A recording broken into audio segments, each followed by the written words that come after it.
नागपुरात ब्रिक्स 2026 अध्यक्षपदाच्या पार्श्वभूमीवर तिसऱ्या ब्रिक्स परिवहन कार्यगटाच्या बैठकीला प्रारंभ झाला।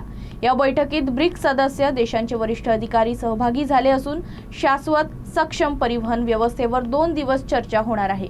या बैठकीनंतर 11 जुलै रोजी ब्रिक्स परिवहन मंत्र्यांची बैठकही नागपुरात होणार आहे। भारताच्या ब्रिक्स 2026 अध्यक्षपदाच्या अंतर्गत नागपुरात तिसऱ्या ब्रिक्स परिवहन कार्यगटाच्या बैठकीला सुरुवात झाली। या बैठकीत ब्रिक्स सदस्य देशांचे वरिष्ठ अधिकारी सहभागी झाले आहेत।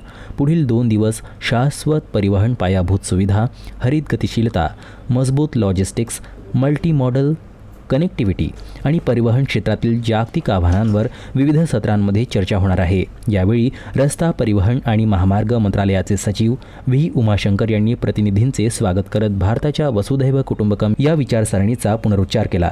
सक्षमीकरण, नवोपक्रम, सहकार्य आणि दीर्घकालीन विकास ही भारताच्या ब्रिक्स अध्यक्षपदाची संकल्पना असल्याचं त्यांनी सांगितलं।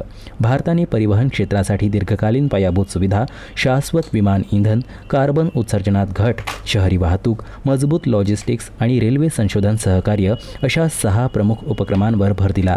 या माध्यमातून सदस्य देशांमध्ये तांत्रिक सहकार्य, ज्ञानाची देवाणघेवाण आणि संस्थात्मक भागीदारी अधिक मजबूत करण्याचा उद्देश आहे।